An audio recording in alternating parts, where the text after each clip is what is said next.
choice. Emily, thank you so much for being on the show. Oh, yeah. Thank you for having me. All right. So you wanted to start with a little context about this conversation, right? Yeah, yeah, I could lay a little context. Kind of like the middle of my story, I Okay. guess. Start in the middle. Yeah. Right. Yeah, as most people do. Right. Right. Just kidding. Um, yeah, so where the middle is one night I was laying in bed trying to fall asleep like I normally do, and married to a man of 10 years, and then had this kind of hit this thought of, oh my God, what if I'm not straight? What if I've been living a lie? What if I've been lying to my husband?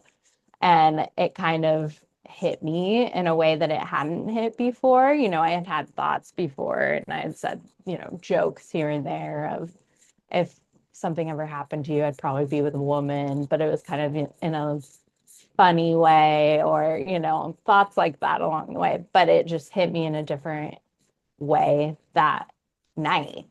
And Hmm. then that kicked off a huge process of just tons of work, tons of change, lots of things from there.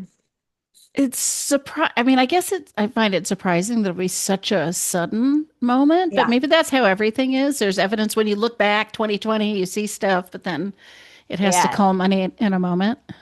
Yeah. And the way I think about it is, there were things, and we can get into this, but there were things that kind of led to this being maybe possible for it to come to surface.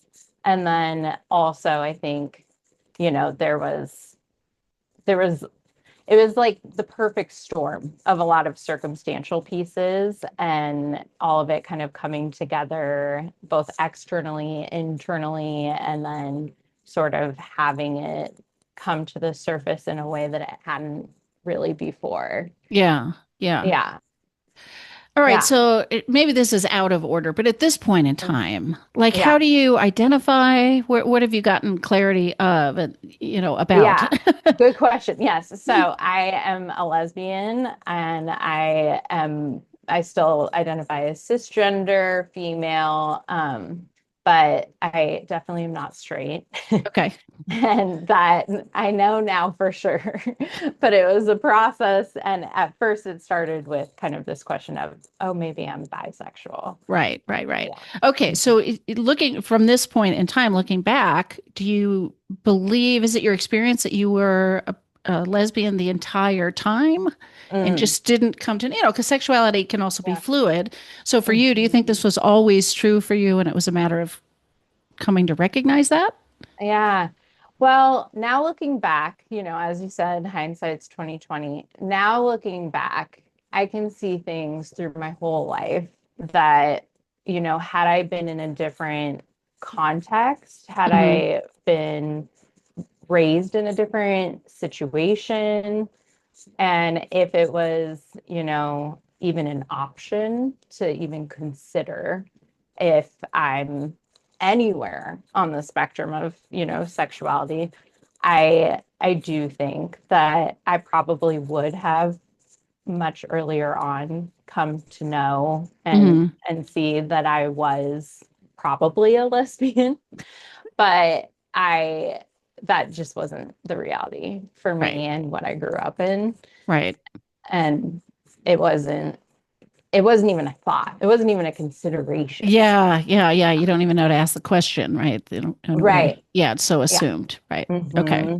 So Yeah. what can you talk a little bit more about what some of these factors were for you? Because you've named sort of a lot of Hmm. different things that were, blocking you from Yeah. even considering your sexuality before. Yes.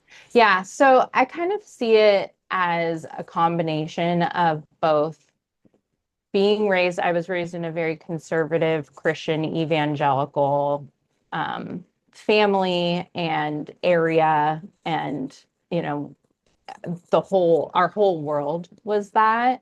And Hmm. then that combined with having some childhood trauma and some stuff that was happening at home, that kind of, it's almost like they kind of work together, almost like the religious stuff kind of enabled some of the stuff that was happening at home, and then those combined in a way that I would say, one of the things that happened for me was I developed all of these like survival strategies to make try to make sense out of what didn't make sense and what was happening in our home, and try to make sense out of like my caregiver who, is supposed to be safe and good. And everyone is even saying, in a pretty like public way, because my parents were very heavily involved in a Mm. mega church and kind of in leadership roles there. Right, right. Um, Very public way, like this is, the godliest man, this is a good man, all of these things. And then these things are happening at home that didn't align with that. So early on, one of the survival strategies I developed was to just really like be the good kid, stay the course, try not to create any waves, and try to avoid any potential of danger. And that combined with the Christianity piece of like, also maybe then that'll prevent me from going to hell, which, from like age 3 or 4, you're taught that there's Yeah, this very literal hell where you will burn forever. And that was, pretty scary as a yeah, child. yeah. I'm So, imagining too the what you are experiencing at home contrasted with how people are talking about your family yeah, would get you to just totally doubt your own reality. Like, what, I exactly. must not know. I must be wrong. Like to cut off from any Mhm. sense of your own inner knowing. Totally, exactly. I mean, you just hit the nail on the head. It was like I had to develop this kind of like internalized gaslighter where then I would basically just assume like if something doesn't feel right, it must be me. Like Mm. something's wrong with me, it's something about me, and everyone on the outside must be right instead of me. And then like you said, disconnecting from my body, but also from a sense of knowing, like Yeah, that I know from within, you yeah, know? yeah. Yeah.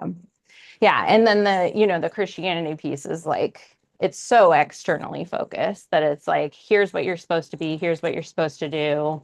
Like really take what this man, whoever the man in charge is, the pastor, whoever, take what he's saying as truth from God, that this is what should be. And in that is homosexuality is bad, homosexuality is a sin, sex is bad, sex is a sin. Right. There are all these pieces that it's like, okay, so just put that, like, don't even think about that. And if you do, that's bad. Just like tuck it away and Hmm. then stay the course and be a good Christian kid, which Yeah. means straight and like someone who basically doesn't break any rules. Right. Obedient. Yeah. Yeah. Yes. Yeah. Right. Yeah. Yeah. All So right. it's And like that combination. yeah. So you said there were certain things starting to line up or allow the perfect storm that allowed you to start to consider this differently. What kind of stuff was happening that laid the Yeah. path to that night in bed? Yeah, yeah. So it was, I had been with my husband at that point of 10 years, and honestly, happily. Like we had a great relationship. He still to this day is one of my best friends.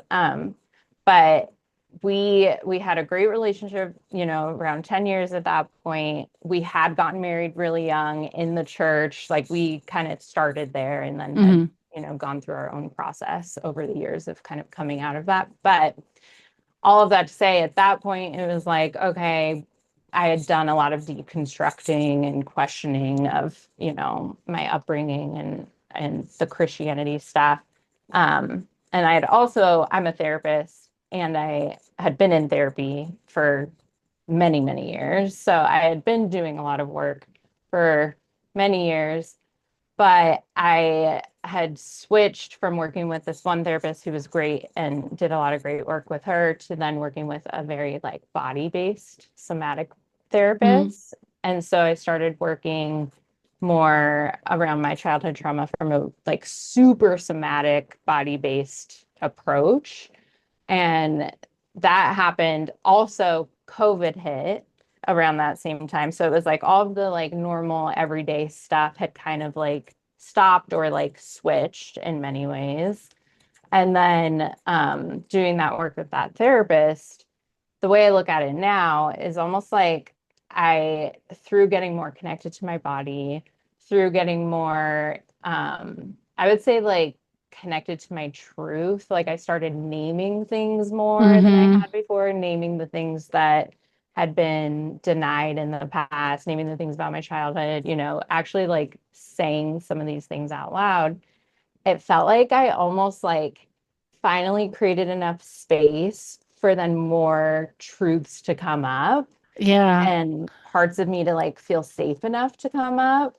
So then it was like it could sort of like open, in a way. It sounds like not only it could, but it was like It was, like there yeah, was a certain point at which there's no stopping this yeah. train, right? Yes. Yeah. Yeah, totally. And I think, I mean, hats off to my former husband for just being like a consistently safe Mm. human. When I got together with him, I think part of what I was really drawn to was how safe he was, especially with what I grew up with. And so him continuing to just be that person, I do think that was part of it too, that it was like I have had, this really safe relationship and safe person who was like, kind of my chosen family in a way Hmm. that I think contributed to that even being possible too. Yeah. Yeah. Yeah. Yeah. So So, how did this conversation go? I mean, you're having this thought in the middle of the night. Like, what happened next? How did this oh my God. conversation go? Or like, what happened?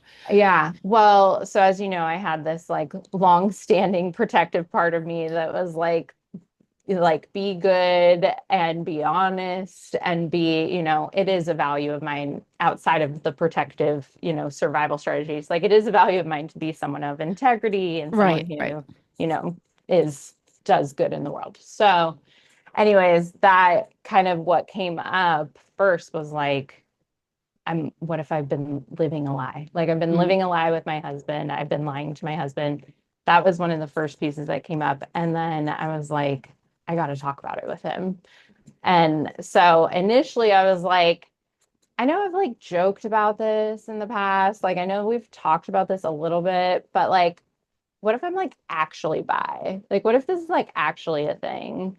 And then he was just really curious and open, pretty lighthearted about it. I think for me, it was like now looking back, I can say I think there was like a safety piece of it felt like, okay, maybe if I'm bi, that doesn't mean anything has to change. It doesn't have Right. to Right. be, There's still room for him or this yeah, relationship. Yeah. Yeah. right. It's like less scary. Um, and he was great. I mean, he was just like really chill and open about it. Um, I think as time continued, then I was like, oh, this is like a bigger thing and this is a bigger conversation. And eventually, then I was like, we got to get back into couples therapy. Like, I was like, all hands on deck. So I found us a couples therapist to specifically kind of like navigate this and talk about it. Um, and in that, it was super helpful and what I really appreciated from him was he was like, let's just like give you space to explore the what am I, and then we'll deal with the like what does it mean? Like Hmm. the Yeah. who am I One and step then at a time. Yeah. yeah, which was so helpful and such a gift.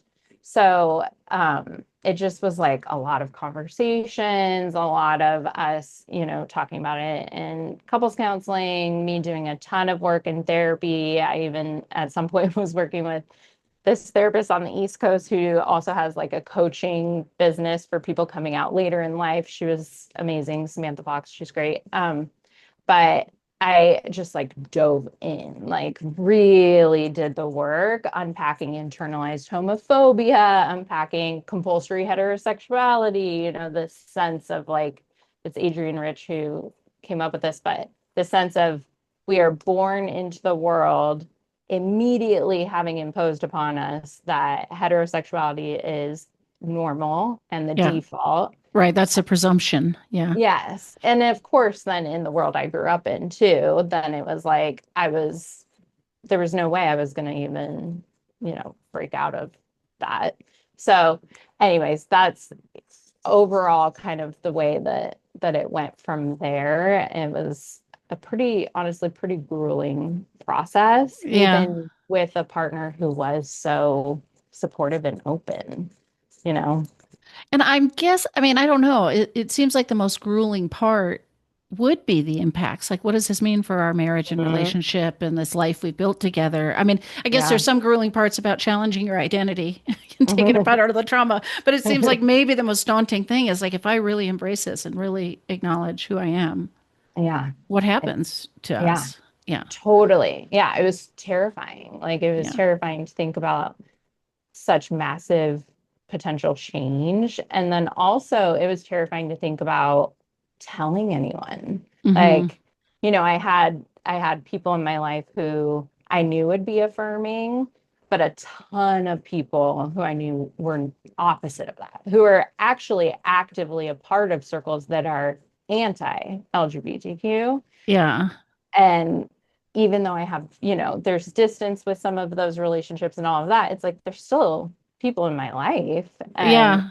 it was just like, yeah, really pretty terrifying to think about. That's right. It's not just the impact on your marriage, it's like a number of relationship. Were you still in relationship with your family? I don't know if you are or not, but like, Yeah, so I actually went no contact with my dad when I was 18, and then I that's continued, but I have been in relationship with the rest of my family, and they it's complicated. I mm-hmm. have my siblings have had their own experiences of, coming up in purity culture, all of the impacts of that, all of that stuff. They've had their own experiences. And then also my mom is still really heavily involved in that world and is really, really actually professionally, personally, and always like that is her life. And Yeah. so that part, I have relationship with her, but that was a really big part of my anxiety and coming out and all of that. I am out now, but Okay. yeah, at the time I was pretty concerned about it. Yeah. Yeah. Yeah. Hmm. Well, there's the first step. I don't even know what you'd call it. The inner part of recognizing Yeah. and accepting who you are, right? And then the coming out is letting other Hmm. people know, right? Like those are also different stages, it seems Oh my like. God. Yeah. Yes, it was like Yeah. the coming out to myself and like coming into myself and Yeah. then the coming out to safe affirming people and then the coming out to non-affirming people. And then honestly, it never ends. Like it never ends. Like it's like you're coming out the rest There's of your always life. somebody doesn't know. Well, like, yeah. And Yeah. really, what does it matter? But that's a whole other thing, Right. you know? Exactly. But to Yeah. be on this side of it where it's like, oh my God, the hardest ones are done, that was really, really challenging. But now to be on this side of it is Yeah. it's much easier at this point than it Right. was back Right. then. Yeah. Did you get any pleasant surprises with people you assumed would not be affirming, but who really, Mm. just said, cool? Yeah, I like that question. I would say one of the most impactful for me was actually my two brothers. I told each of my siblings separately, and my two brothers were just like so supportive and so like tender-hearted and Mm, so kind, and that was really nice in the face of how much fear I had about telling anyone in that. Like, I mean, they all live in a different state than I do. And right, so right. in my mind, it was like the whole state of where I grew up was like this big, scary thing. And so it was like telling my brothers and feeling like, in a way, like I had allies where they were like, yeah, I got you. Like, Yeah. got your back. Like, so proud of you, and that was really powerful. And I still, Yeah. yeah, to this day, it's like it makes me feel Yeah. very loved. Yeah. Uh, Yeah. so, uh, as a sex therapist, I have to ask about the sex. Oh yeah, totally. I'm ready Right? for it. I mean, because you're married to you're in a heterosexual marriage for what do you say, 10 years? I mean, Yeah. maybe you had sex, right? Like how Yeah. I Yeah. don't know how was that, and especially when you didn't yet know you were Yeah. lesbian. Then once you were Mhm. starting to realize it, and then like, what's it like since when Totally. you're living your truth or expressing Yeah. that part of you? Yeah, Yes. Yeah. So the weird thing growing up in purity culture is like, I mean, it's don't have sex. But there's also like a lot around like don't don't even date. Sometimes like courting was the thing and back then, where you're not even supposed to have time alone. You're supposed to be right. No with your masturbation, I'm family. sure. Oh my Right? God, Yeah, no. Yeah. None of it. Like no exploration, no thinking about it. Like it really is like it's all bad until you yeah. get married, then it's all good. It's Okay. supposed to be good, right? Right. And so Right. you're supposed to make that switch, which then people have things like vaginismus and like stuff like that. Right. But it was so what's weird though is for me, it was like I felt like it was really easy to abstain because now looking back, I wasn't into guys. Right. Like even with like my boyfriends or whatever, I was like, this is not that big of a deal. Like it's just causing drama. My one of my Right. siblings had a pregnancy outside of wedlock, and it was like the biggest like trauma, it was a huge deal. So I was like, just like don't cause drama, don't have sex.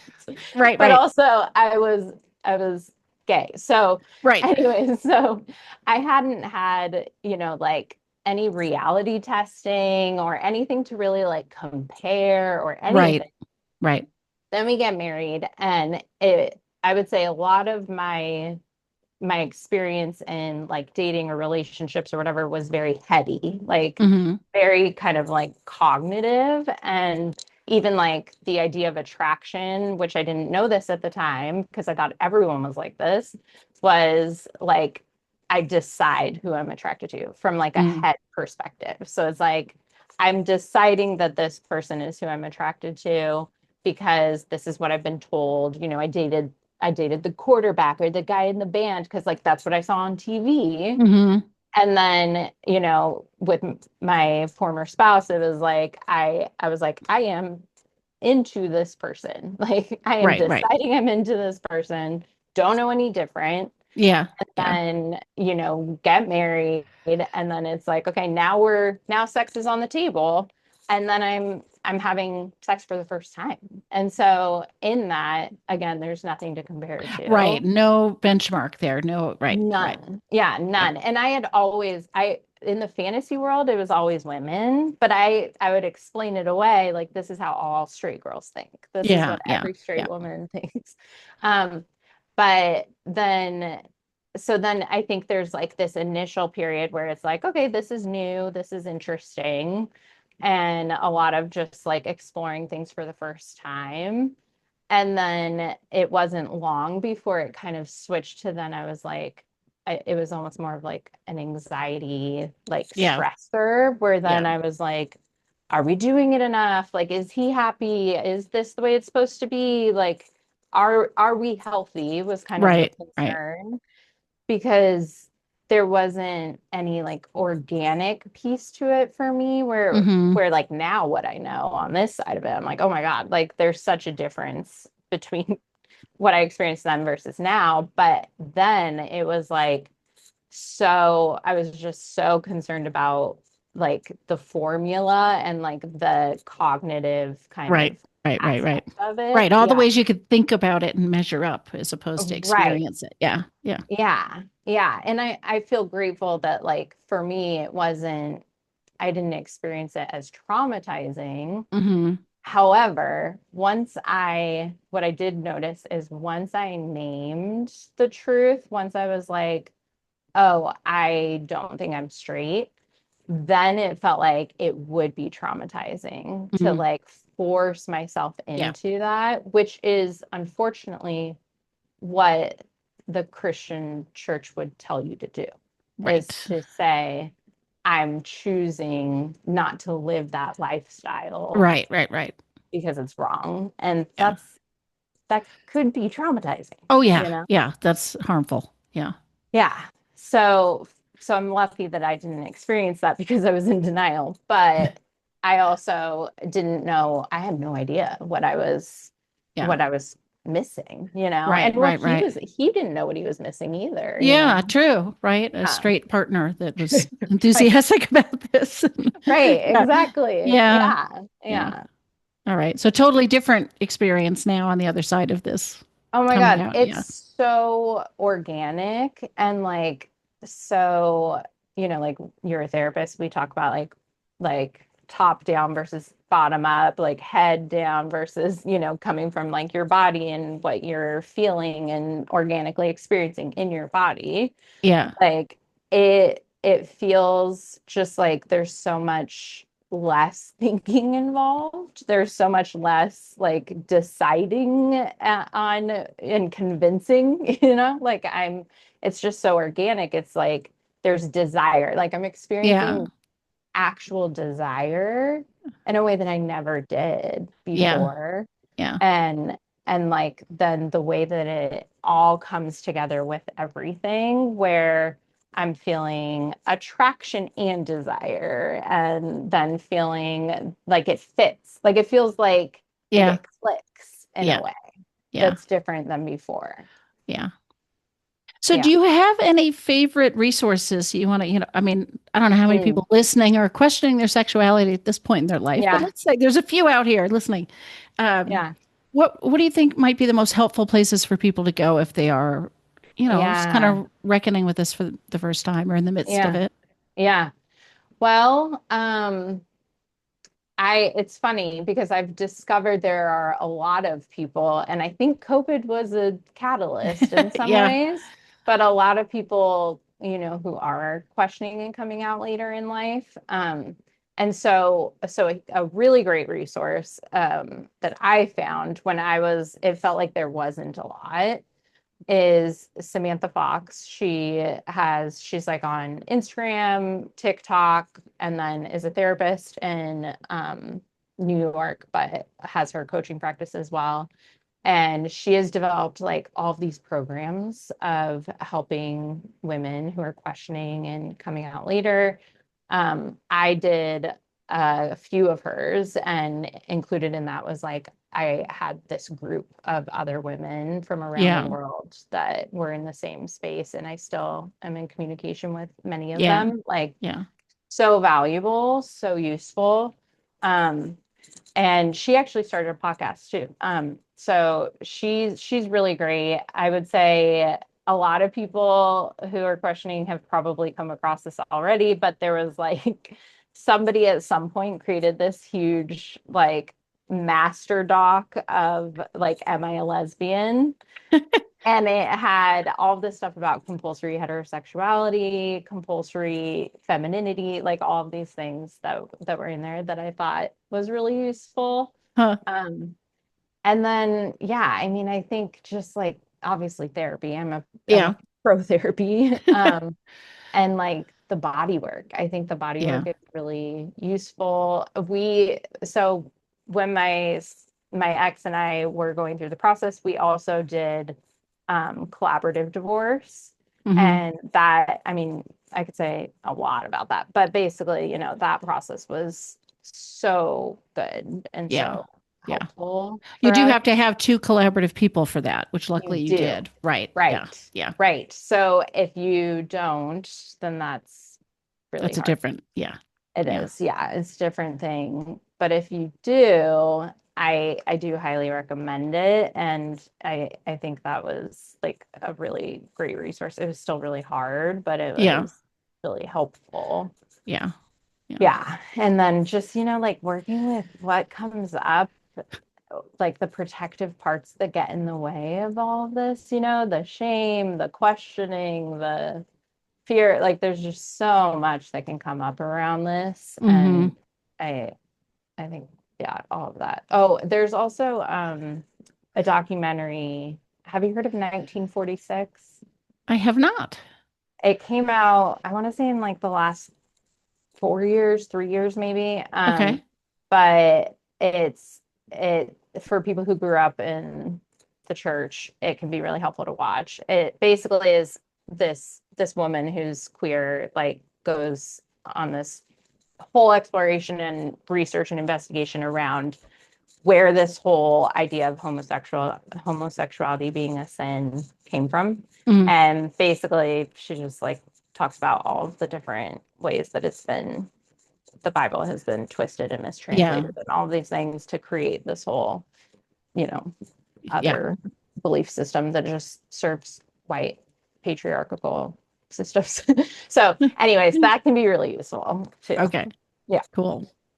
Well, I Mhm. so appreciate you coming on and talking about this and sharing your story.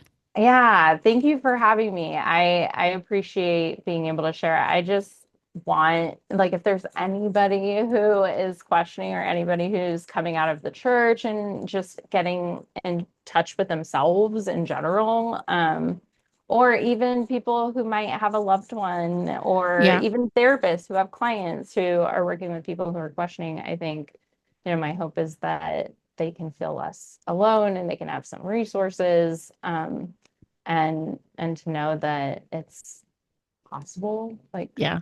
it there's a life of like peace and Right. And happy freedom. happy ending here, right? It's worth the turmoil. Yeah, Yeah. yeah, Yeah. yeah, right, it is. It's definitely worth it. So Right. yeah, I hope it helps, and if people want if to reach out, I'd be happy, to talk to them and point them to other resources too. Okay. And how would you want them to reach you?